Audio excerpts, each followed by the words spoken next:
Élie, le prophète miraculeux, comment la foi et la prière ont transformé les ennemis de Dieu. Dans la 3e année du règne d'Achab, roi d'Israël, lorsque l'obscurité spirituelle engloutissait la terre promise, Élie, le prophète de l'Éternel, se leva comme un phare dans la tempête. À une époque où la dévotion à Baal s'amplifiait, et où les cris des idolâtres résonnaient à travers les collines de Samarie, Élie invoqua avec audace la parole du Dieu vivant. « Ni rosée ni pluie, annonça-t-il, ne viendra sur cette terre, sauf par ma parole. » Son message était clair. La sécheresse était à la porte, une réponse divine à l'infidélité d'Israël.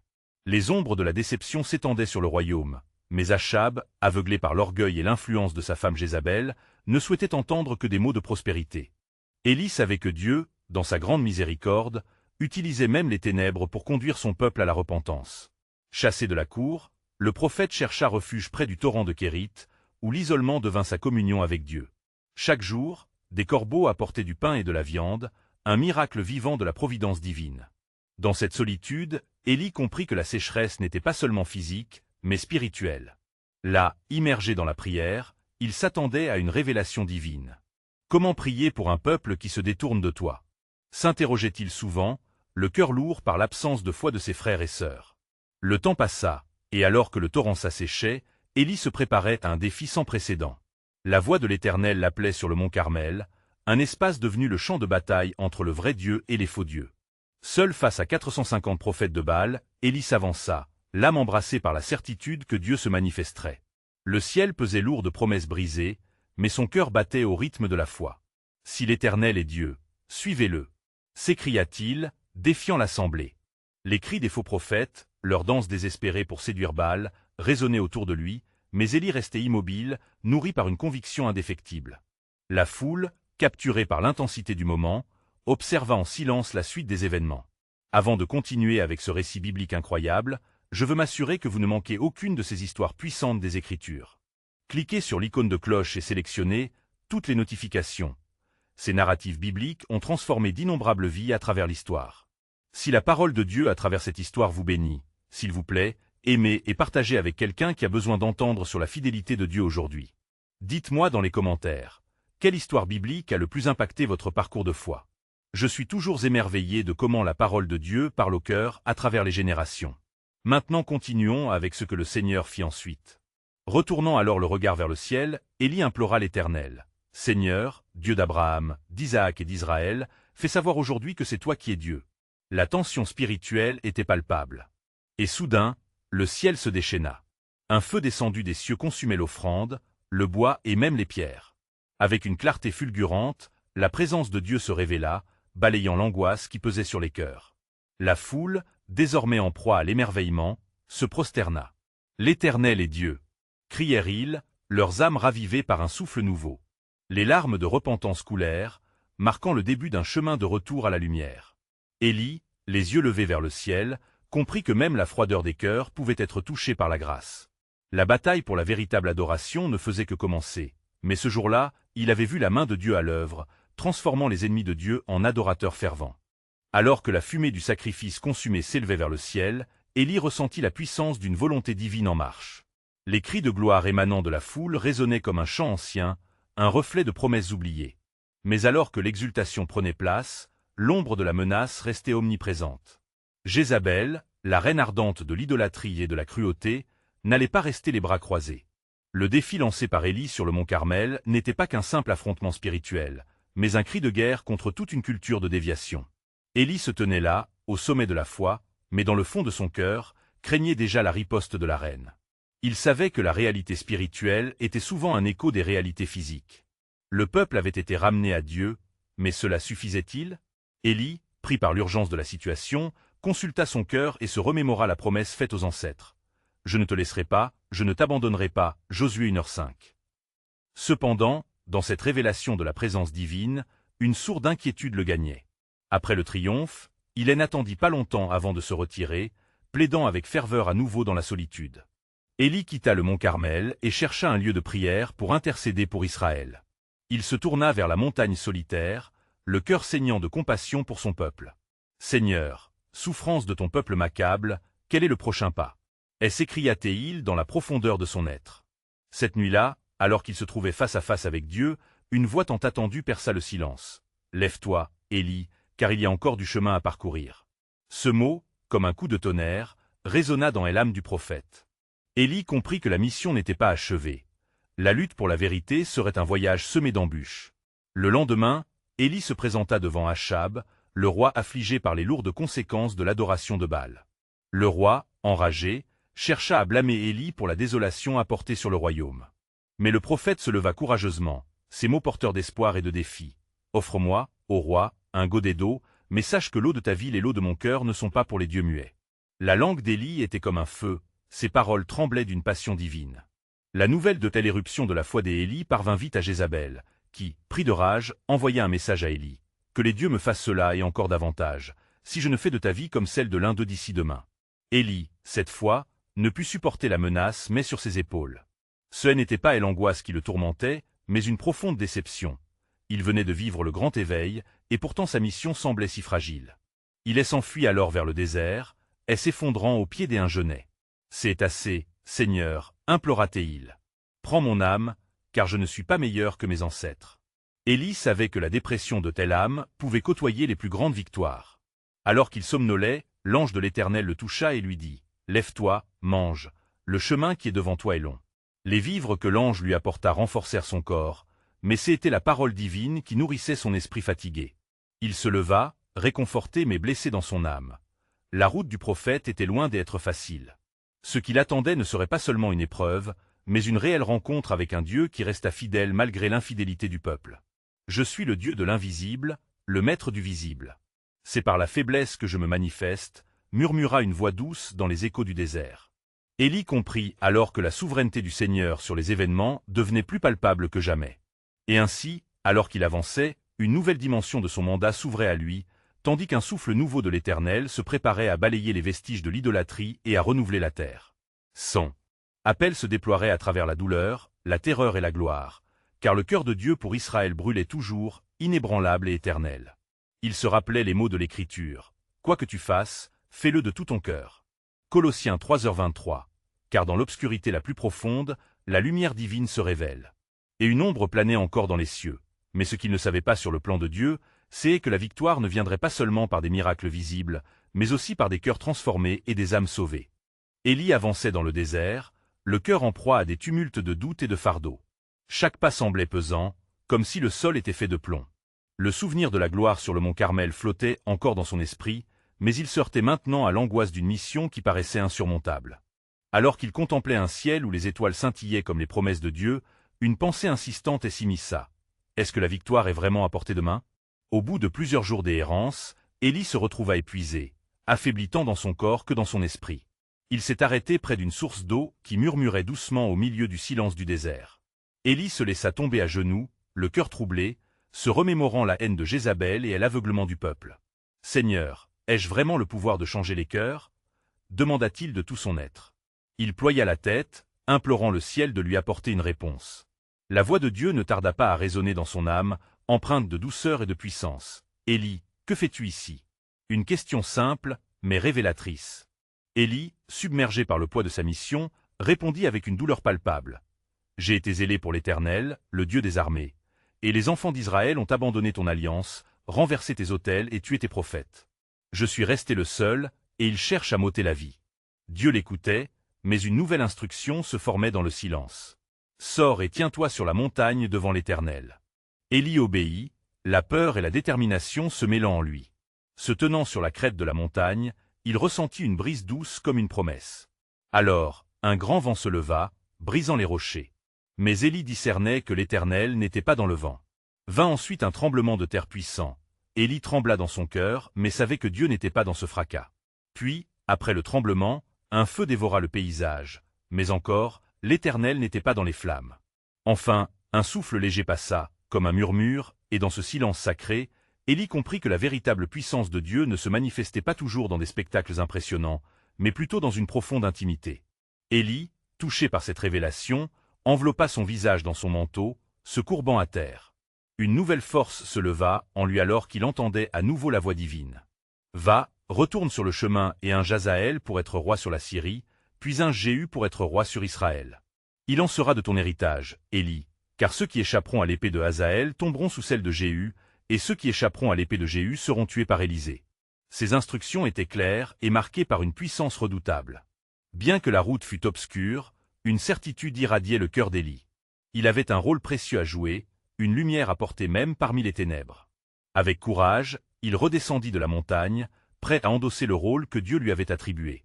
L'appel de Dieu était en effet une invitation non seulement à combattre les faux dieux, mais à préparer le chemin pour un renouveau spirituel à venir.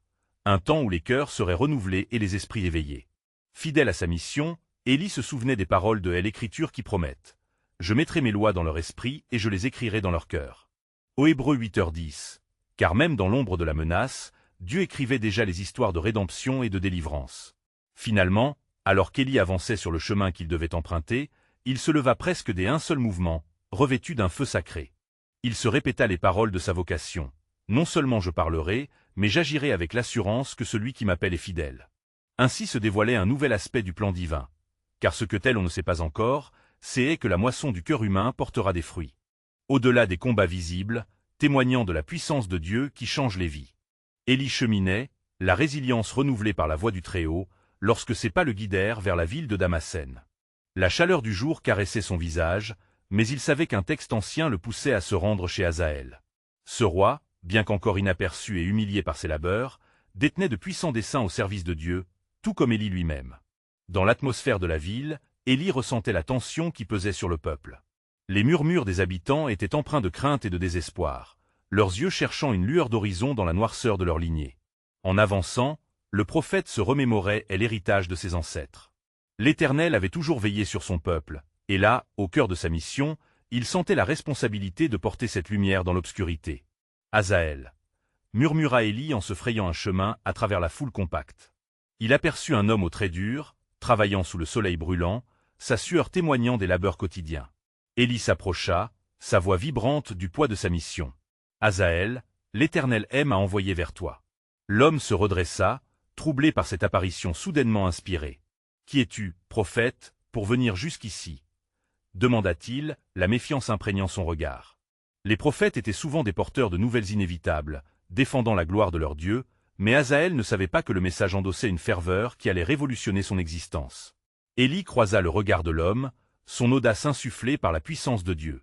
Je t'unirai comme roi sur la Syrie. Et ceux qui échapperont à ta main tomberont sous celle de Jéhu. Cela est écrit, car l'Éternel a un plan pour son peuple.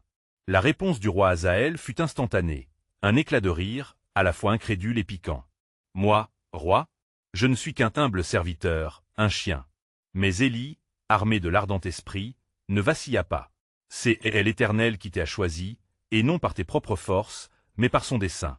Même le plus humble parmi les hommes peut être élevé par sa majesté. Un silence épais emprisonna les mots des Hazaël alors qu'il mesurait l'importance de la déclaration révélée. Élie poursuivit dans un souffle, un feu brûlant d'oracle dans ses bras. Sache que Dieu voit la souffrance de son peuple et se lève pour le sauver. Il te demandera d'agir avec force et détermination. Ne tremble pas, car même le plus faible peut devenir un instrument de la volonté divine. Hazaël, son âme tourmentée par des visions de puissance et de responsabilité, enfin remarqua que cette rencontre était plus qu'un simple message. C'était un appel, une nouvelle vie attendant de se déployer. Il se pencha, sa voix maintenant tremblante. Que dois-je faire pour être dans cette volonté? Élie sourit, conscient que la puissance de Dieu ne s'adressait pas seulement à ses propres convictions, mais aussi à l'ouverture d'un cœur prêt à être transformé. Écoute, lâche tes peurs, et sois prêt. La main de l'Éternel est sur toi. Alors que les premières lueurs de la nuit texturisaient le ciel, Élie regarda Hazaël, une promesse d'un avenir radieux émergent. Un froissement de feuilles dans le vent portait la voix de Dieu, offrant à Élie la certitude d'un renouveau imminent. Car chaque rencontre, chaque pas, chaque nouveau roi uni à la volonté divine témoignait de ce message puissant. Les plans de Dieu sont plus excellents et mystérieux que l'esprit humain ne peut imaginer. Élie se retourna vers le chemin, sa confiance renforcée. Quand une âme semble perdue, c'est alors que le Seigneur tisse de nouveaux fils dans le tissu de son histoire, marquant l'avènement de jours glorieux. Élie, après son puissant échange avec Hazaël, se tenait à la lisière de la ville, contemplant l'horizon qui se teintait d'ombre. La mission qui l'animait le conduisait à comprendre que chaque moment était crypté d'une intention divine. Soudain, un murmure résonna dans son cœur, instinctif et pressant, comme une brise douce mais insistante que seul le prophète pouvait entendre. « Écoute, Élie », la voix du Seigneur s'éleva, claire comme l'eau vive. Ce que tu fais ici n'est qu'une partie de l'œuvre que je suis en train d'accomplir. Hazaël est le premier, mais tu seras amené à rencontrer d'autres, et la faible flamme deviendra un feu dévastateur pour l'abomination qui a effrayé mon peuple. » Il s'éloigna lentement de la ville, se dirigeant vers un ruisseau où les pensées tourbillonnaient comme les eaux tumultueuses. Là, Élie s'agenouilla, humant l'air frais. Il ouvrit son cœur à l'Éternel, lui confiant toutes ses craintes et joies. Chaque goutte de rosée du matin, chaque murmure de la nature semblait répondre à sa prière. « Seigneur, prie à tes îles, guide Hazaël, que sa puissance soit liée à ta sagesse. Prépare-le pour les défis qui l'attendent. Que chaque cœur durcisse dans l'épreuve puisse être adouci par ta main. » Comme pour répondre à son appel, des visions éthérées s'élevèrent dans son esprit. Il vit des rois et des bataillons, des cieux embrasés de rage et de gloire, et au centre, des hommes sur le chemin de la destruction attendant l'aube de la délivrance.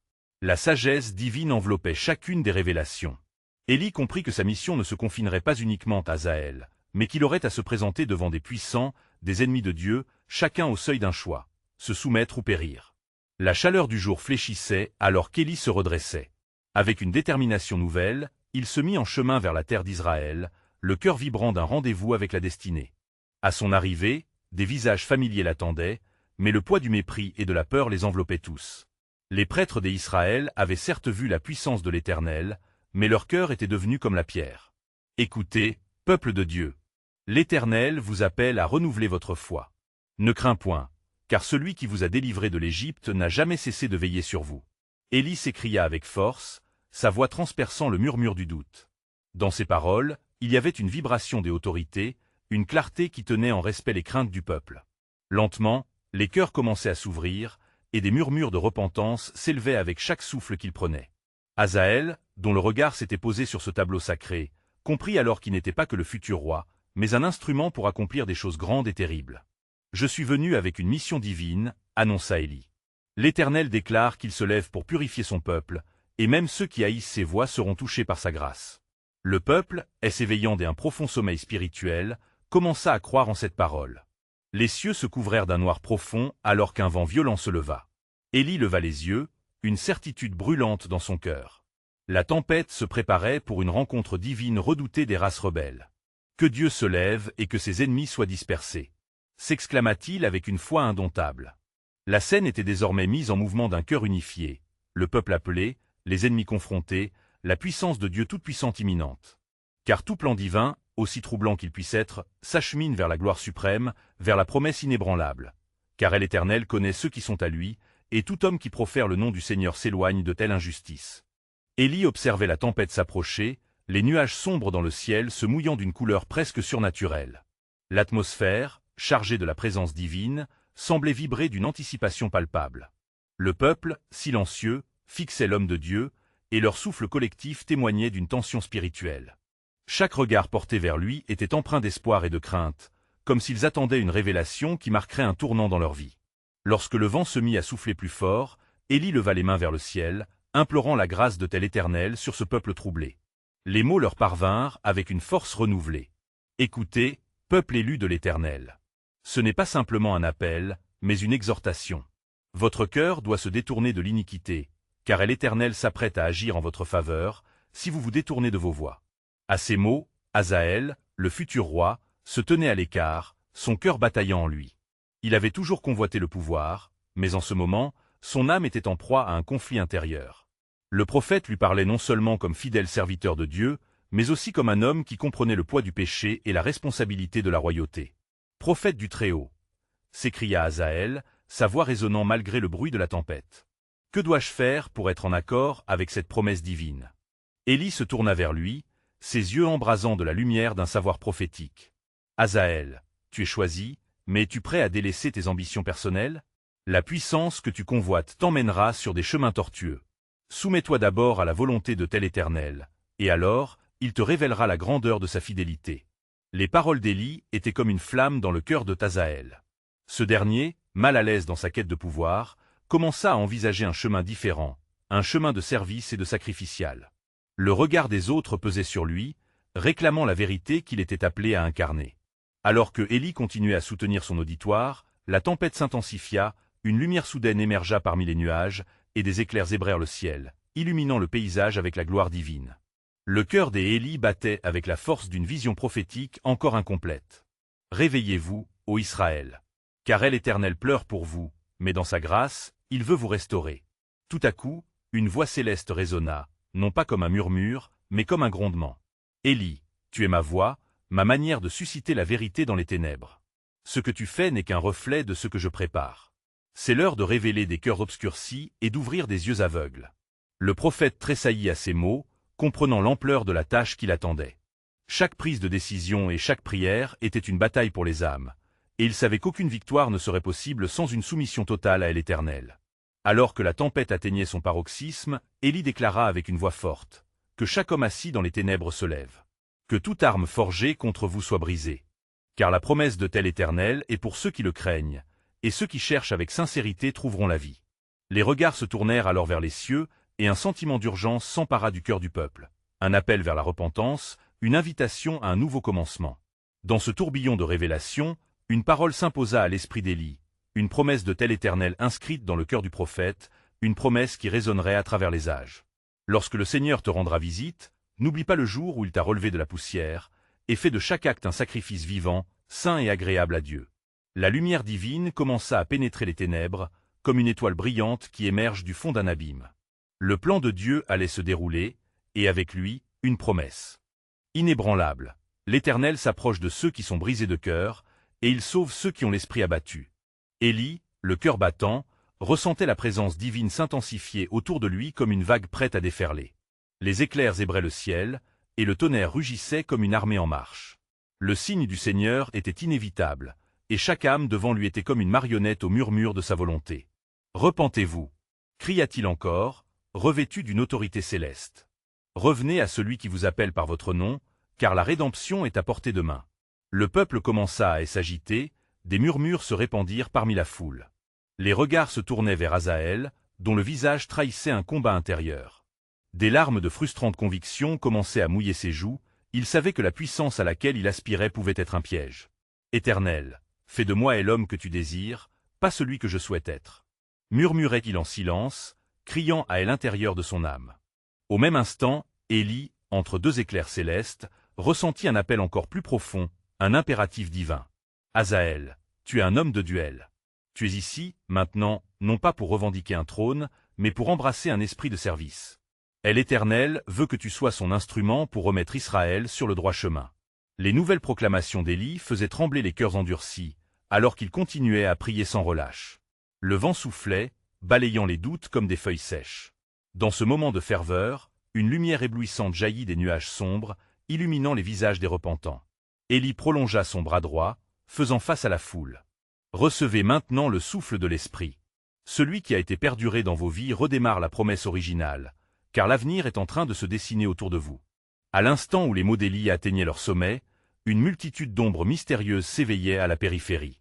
Les prophètes de Baal, tremblants de colère, s'étaient regroupés pour contrer la vérité que le prophète enfantait dans son auditoire. Ils s'avançaient comme des loups prêts à dévorer l'agnelle. Leur chef, un homme au regard fier dans un sourire cruel, ne pouvait accepter une telle remise en question de l'autorité de son Dieu. « Élie, homme de Dieu, que fais-tu ici? Tu trouves du plaisir à troubler notre paix » lança-t-il avec défi.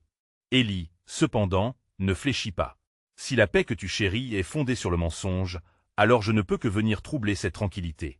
L'Éternel a parlé, et la vérité se tient là, devant nous. » Un silence chargé de menaces s'installa sur la foule, comme le souffle du ciel attendant la révélation d'un miracle. Élie savait que le combat spirituel était inévitable. Que le Dieu vivant réponde par le feu. S'écria-t-il. Les prophètes de Baal, désormais à l'aube du désespoir, se mirent à appeler leur Dieu avec des cris désespérés. Mais Élie savait d'avance que la puissance de tel Éternel ne serait jamais égalée. Les voix se levaient, les heures passaient, et finalement, les gourdins de la colère divine étaient sur le point de frapper. Comme les ténèbres s'étiraient, le cœur d'Élie fit écho à une promesse ancienne, une promesse qui se tenait au seuil de l'histoire. « Lorsque mon serviteur se lèvera, il frappera les cœurs endurcis et fera tomber les murs de telle iniquité. » Le souffle du ciel se stabilisa, et Élie comprit que le moment décisif était à portée de main, une confrontation non seulement entre le faux et le vrai, mais aussi sur le choix que le peuple pourrait faire au-delà de tous les doutes. Car l'Éternel, par son esprit, s'approche de ceux qui se détournent de leur voie et s'adonne à lui. La lutte pour les âmes était en marche, et bientôt, le moment décisif révélait le plan souverain de Dieu. Car ce que l'Éternel prépare en secret sera manifesté sur la place publique, et tous verront et sauteront de joie, car la délivrance arrive encore. Alors que les chants désespérés des prophètes de Baal s'élevaient dans l'air lourd, Élie, les yeux fixés vers le ciel, attendait la promesse de son maître. Une tension palpable s'installa parmi la foule, oscillant entre l'angoisse et l'espérance, comme un arc prêt à lâcher sa flèche. Les éclairs déchiraient le ciel, se mêlant aux hurlements des serviteurs des faux dieux, qui, en désespoir, dansaient et se blessaient, espérant éveiller l'indifférence de leurs idoles de bois. « Écoutez » cria Élie, sa voix résonnant au-dessus du tumulte, tel un cri de guerre. « Cessez de croire que le Dieu qui ne répond pas est le vrai. Le Seigneur des armées est ici, et il se prépare à se manifester d'une manière que vous n'avez jamais vue auparavant. » Dans ce moment charnière, un profond silence remplaça le fracas, comme si la nature elle-même retenait son souffle. Élie marcha résolument vers l'autel du Dieu d'Israël, ruiné et abandonné depuis trop longtemps, puis il commença à rassembler les pierres. Chaque pierre symbolisait un des 12 fils de Jacob, un rappel de l'alliance éternelle que Dieu avait faite avec son peuple. Des murmures de questions crépitaient parmi la foule, se demandant si vraiment cela était le moment. Et pourtant, les cœurs s'éveillaient, oscillant vers cette foi naissante. Éternel, Dieu d'Abraham, d'Isaac et d'Israël, révèle-toi aujourd'hui, je te prie. Que ce peuple sache que tu es Dieu et que c'est à toi que nous te rendons hommage, pria Élie avec ferveur, son cœur enflammé par un ardent désir de voir la gloire divine. Il ordonna ensuite que l'autel soit rempli d'eau, non pas une, mais 4 jarres, saturant la terre jusqu'à ce qu'elle déborde. L'acte paraissait absurde, mais il était empreint de foi. C'était un témoignage éclatant que, malgré leurs péchés, Dieu désirait restaurer son peuple par l'intermédiaire de la foi et du repentir. Tandis que le feu du ciel ne s'était pas encore manifesté, Élie leva les bras tout en regardant les cieux assombris. « Réponds-moi, ô Éternel, et fais voir aux âmes égarées ta puissance aujourd'hui. » Cria-t-il encore, une dernière fois, une supplication qui vibrait avec toute la profondeur de son être. À cet instant, comme si les cieux avaient été ouverts, une lumière merveilleuse en surgit, frappante et pure, elle étreignant tous dans un silence des adorations. La ombre des nuages se dissipa pour laisser place à la puissance du Dieu vivant. Un feu dévorant descendit du ciel, consumant non seulement le sacrifice, mais également les pierres et l'eau qui entouraient l'autel. L'exclamation des Élie résonna, et la foule tomba à genoux, perdue dans la révélation de la vérité. « L'Éternel est Dieu. L'Éternel est Dieu. » Répétaient en chœur les cœurs autrefois endurcis. Des larmes de rédemption et de repentance inondèrent les visages, et Azaël, en particulier, se tenait aux premières loges. Le combat entre le destin et le libre arbitre trouva son espace, et son cœur battait la chamade face à cette majesté révélée. Élie, dans sa sagesse, comprit que cette victoire n'était que le commencement. Tandis que le feu se retirait et que l'écho de la gloire s'estompait, il savait que des autres défis l'attendaient, car la victoire spirituelle, basée sur la foi, ne se termine jamais. Le ciel est ouvert, et les promesses de tel Éternel sont à portée de main. Pensa-t-il, prêt à embrasser le chemin que Dieu avait devant lui. Et derrière tout cela, une voix intérieure chuchota une promesse, et il arrivera, que dans les jours à venir, le cœur du peuple sera renouvelé, et tous verront que la gloire de l'Éternel continuera d'être manifestée, car la fidélité du Seigneur ne faillit jamais. Alors que la poussière se dissipait et que la lumière céleste s'évanouissait, Élie se tenait sur l'autel, un témoin de l'imminente transformation. La foule, retrouvant peu à peu ses sens, s'approchait de lui avec une révérence palpable. Les chuchotements s'élevaient comme un parfum doux et agréable, se mêlant à des exclamations de louange et de repentance. Les cœurs, autrefois endurcis, commençaient à battre à l'unisson avec une nouvelle ardente dévotion envers l'Éternel. Azaël, toujours en première ligne, ressentit une agitation inexplicable dans son esprit. La puissance du Dieu d'Israël n'était plus un simple récit pour lui, mais une réalité vivante qui l'interpellait. Surmonté par la conviction, il s'avança vers Élie. « Prophète de l'Éternel, dis-moi comment je puis connaître celui qui vient de se révéler en majesté. » Élie, scrutant le visage d'Azaël, vit non seulement des larmes de contrition, mais aussi une lueur de détermination. Il lui répondit avec une douceur empreinte de sagesse. « Si tu désires connaître le Dieu vivant, abandonne tes voies anciennes et cherche-le de tout ton cœur. Demande-lui miséricorde, et il te pointera vers la voie de la vérité. » La promesse de transformation flottait dans l'air comme une brise douce, et Élie, conscient que le moment n'était pas seulement un signe pour la foule, mais aussi un appel à tous les cœurs, s'écria « Rassemblez-vous, ô peuple de Dieu. » Ce n'est pas que pour célébrer la victoire, mais pour s'engager à suivre le Seigneur dans tous les jours des avenirs. Les gens, touchés par la puissance du Dieu d'Israël, s'approchèrent en hâte, s'agenouillant au sol, où l'autel maintenant consumé témoignait de la gloire divine. Chacun, dans son cœur, faisait son propre serment de revenir à l'Éternel, de laisser derrière lui l'idolâtrie et de répondre à l'appel d'une vie renouvelée. Élie, scrutant la vaste étendue de la vallée, sentit l'urgence de la mission divine qui l'attendait. Il savait que derrière cette victoire éclatante, d'autres batailles spirituelles l'attendaient. D'ailleurs, au loin, une rumeur de rébellion montait des cœurs des nobles d'Israël, car la défaite des faux dieux n'irait pas sans contestation. Éternel, comment puis-je continuer dans la complaisance alors que tant de cœurs sont encore endurcis? Pria le prophète. Une réponse résonna en lui, douce mais ferme. Élie, l'épreuve de la fidélité est à venir. Tu ne seras pas seul, je serai avec toi. Prépare-toi à la révélation. Alors qu'il se retournait à nouveau vers le peuple, une lumière nouvelle brillait dans son esprit. Élie comprit que ce n'était pas seulement un moment d'exaltation, mais le début d'une nouvelle saison pour Israël. En cette même nuit, Dieu communiqua une vision à Élie, lui révélant qu'une grande pluie serait taillée dans les cœurs et que cette pluie spirituelle apporterait la guérison à une nation malade. Élie, les bras levés, profita de chaque instant. Entendez, ô Israélites. Comme le ciel qui a reçu le feu, de même la terre et s'ouvrira pour donner des bénédictions. Comme il est dit dans Osée 6h3, connaissons l'Éternel, poussons à le connaître. Car il cherchera à déverser sa grâce sur ceux qui s'humilient devant lui. Et tandis que le peuple applaudissait et acclamait la gloire de l'Éternel, Élie sentait déjà le vent du nouvel air souffler sur son peuple. Le cœur de Dieu, vibrant à travers ses promesses, ne pouvait pas être arrêté. Il se mit à marcher vers son prochain défi, conscient que le chemin serait semé d'embûches, mais avec la certitude que chaque épreuve détaillerait davantage sa foi. Ainsi, il se remémorait la voix qui avait murmuré. Et il arrivera que ceux qui s'approchent de moi et écoutent mes commandements, ceux-là verront ma gloire se répandre comme un océan. Élie, fortifié par la victoire éclatante sur le mont Carmel, continuait d'avancer, le cœur ardent, vers les défis qui l'attendaient. La pluie du renouveau spirituel qu'il avait entrevu se préparait à remplir la terre assoiffée. Le sol d'Israël, bien que encore marqué par la sécheresse de l'idolâtrie, commençait à vibrer sous la promesse de la rédemption. La puissance de Dieu s'était manifestée, et maintenant, cette victoire devait être éternisée par des cœurs rendus à lui. Il faut que je vérifie la parole du Seigneur, pensa Élie alors qu'il s'approchait de la vallée. Le murmure de sa mission vibrante l'accompagnait, l'incitant à continuer. Il se souvenait des promesses que Dieu avait accordées à Israël, celles qui avaient traversé les âges, traçant un chemin de lumière à travers les ténèbres. Il ne pouvait ignorer l'ombre de Jézabel, la reine impitoyable dont le cœur était égaré dans l'adoration des faux dieux. Élie savait qu'elle ne le laisserait pas indifférent longtemps. Sa colère ne tarderait pas à se réveiller, et il devait être prêt. Il se dirigea rapidement vers les collines, cherchant la solitude pour prier. « Éternel, je viens devant toi, et s'agenouilla-t-il dans les hauteurs. Que veux-tu faire de moi maintenant, Seigneur? Quelles sont les prochaines étapes de ton plan ?» Dans ce silence sacré, Élie sentit une chaleur divine envelopper son cœur, comme si le Seigneur lui murmurait des vérités qu'il devait porter vers son peuple. Les mots délicats du Seigneur résonnaient en lui. « Je suis le Dieu de l'impossible. Prépare-toi à anticiper mes œuvres, car je vais t'élever un homme qui œuvrera avec puissance.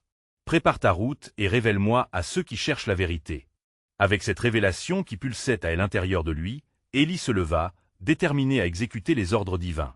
L'Éternel avait indiqué un chemin, et il était chargé des promesses qui seraient comme des graines semées dans les cœurs affamés de vérité. À son retour vers le peuple, Élie prit la décision d'établir un rendez-vous avec les anciens d'Israël. Sur une place publique, alors que des murmures d'espoir commençaient à circuler dans la ville, Élie s'exprima d'une voix forte et claire. « Rassemblez-vous, vous qui êtes appelés par le nom du Seigneur. Il est temps de renouveler notre alliance avec lui. » Les gens accoururent, des visages marqués par le désir d'un renouveau. Mais la menace de Jézabel s'étendait comme un nuage sombre au-dessus de leur tête. Alors que Élie prêchait, il savait que chaque parole était une protection contre la colère de la reine.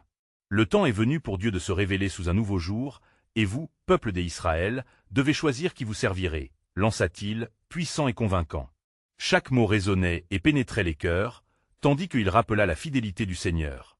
La présence de Jézabel, loin d'être ignorée, hâtait son approfondissement dans l'ombre. De son palais, elle avait entendu parler de ce rassemblement. Furieuse, elle envoya ses agents pour semer la peur parmi le peuple. « Élie, s'il te faut fuir, alors fuis, car je te poursuivrai, » disait-elle dans les chuchotements des lieux sombres. Mais Élie, fort de sa rencontre avec Dieu, proclama « N'ayez pas peur, car l'Éternel est avec nous. Aucune menace ne peut venir à bout de ceux qui sont sous sa protection. » La foule, galvanisée par ces mots, protesta contre l'oppression et déclara son désir de se rebeller contre l'injustice, d'unir leur cœur à nouveau. Les mouettes de la mer, au fond des yeux des hommes, évoquaient un passé de rébellion. Élie, conscient de la légèreté de leur foi fragile, implora du fond de son cœur. « Éternel, fais renaître notre désir de te servir avec intégrité. Que tout homme et tout cœur soient transformés. Que ta main soit visible dans notre quête de rédemption. » Soudain, une lumière s'éleva au-dessus de la vallée. Une présence transformante, dévoilant la gloire divine, répondit à son appel. Et l'atmosphère vibra d'une tendresse céleste, enveloppant chaque âme. Élie pouvait sentir le souffle de Dieu caresser les épaules de ses compatriotes, allumant une flamme de dévotion inextinguible. « Écoutez, ô Israël. Vous êtes un peuple élu. Le Dieu qui vous a libéré est ici parmi vous. Ne laissez pas la peur dominer votre cœur. Faites confiance en lui, car la colère de Jézabel ne peut rien face à sa promesse de protection. » s'exclama Élie avec fervente assurance. Les résolutions se formaient au sein du peuple, façonnant des âmes prêtes à recevoir une nouvelle lumière. Une déclaration collective s'éleva des lèvres de la foule. « Nous sommes à toi, Éternel. Guide-nous sur le chemin de la vérité et de la justice. » Élie se mêla à leur chant de repentance, tandis que la lumière divine dansait sur les murs, illuminant les visages. Ce moment devint un rappel vivant que même dans la lutte contre les ténèbres, la lumière de tel Éternel brillerait toujours. Au cœur de tant de dévouement, Élie entendit une fois encore la douce voix de Dieu. « Sache, Élie, que cette génération verra un miracle au-delà des terres. Prépare ton cœur, car est l'heure d'une pluie d'abondance approche.